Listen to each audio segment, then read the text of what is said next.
Bueno, en fin, Celia Villalobos debería saber que a veces en política se plantean locuras. Es la única explicación para que a ella la hayan nombrado vicepresidenta del Congreso. Pero de todas formas, Sandra, ¿es cierto que la periodista del Mundo se escondió debajo de la mesa del rey? Dime que lo hemos averiguado. ¿Hemos podido hablar con ella? ¿Alguien ha ido a buscarla debajo de alguna mesa? No, a ver, te lo cuento. La periodista que firma la información del Mundo se llama Marisol Hernández. Ella es la responsable de la información del Partido Popular en ese periódico. Esta tarde nos ha atendido a nosotros, al equipo del Intermedio, para ampliar su información. En primer lugar, le hemos preguntado cuál es el origen exacto del malestar entre Moncloa y Zarzuela.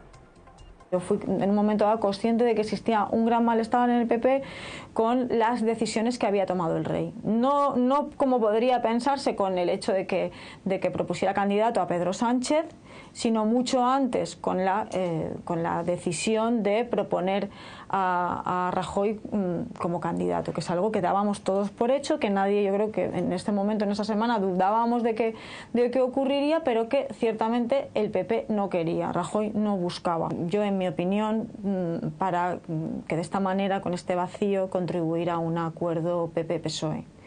Si ese acuerdo no era posible, que era muy difícil, pues ir a una convocatoria de elecciones. El rey desoyó esa petición de Rajoy porque cumplió estrictamente y escrupulosamente su mandato constitucional. Yo creo que en ningún momento el rey se planteó otra opción que no fuera proponer a Rajoy para formar gobierno, por haber sido, como él decía, la fuerza más votada. Lo que sí que tengo también muy confirmado es que esa diferencia de criterios y que al final ha provocado tensión real entre el presidente en funciones y el monarca, porque bueno, tenían visiones absolutamente distintas de lo que tenía que suceder. Marisol Hernández nos ha detallado también cuáles fueron las estrategias legales que barajó el Partido Popular para volver a convocar de nuevo elecciones.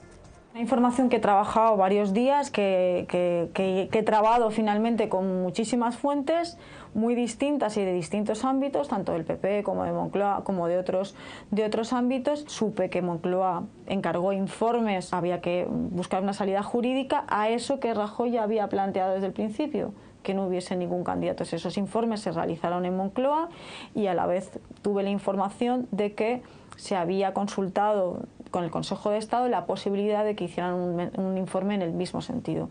Esta solicitud no llegó a plantearse, yo además lo he puntualizado así, no llegó a ser formal, porque según me cuentan a mí de fuentes del PP, fuentes de la dirección del PP, fue Casa Real quien recomendó que eso no se hiciera. Uno de los caminos que a mí me confirmaron que se había visto como una solución era que se convocara una sesión del Congreso de los Diputados, en esa sesión se ratificara que no ha habido ningún candidato a la investidura y, puesto que no ha habido candidato a la investidura, se votara en esa misma sesión la convocatoria de elecciones. Esta es una opción, se han barajado distintas posibilidades, pero creo que el hecho de que se barajaran es lo que confirma que la pretensión del presidente iba en esta línea.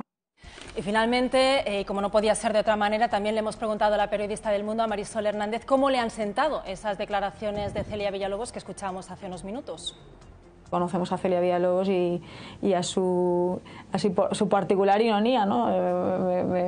Me parece muy bien la frase, es divertida, pero sinceramente es una información que está trabajada, yo pienso que es una información que no les ha debido hacer ni pizca de gracia, sinceramente, que no les ha gustado posiblemente, que no le habrá gustado a nadie, porque es un tema delicado. Había lagunas en todo el proceso que hemos vivido, había lagunas. El hecho de que Rajoy declinara sorprendió a mucha gente, sorprendió dentro del partido, y yo creo que de alguna manera la información ayuda a explicar por qué sucedió.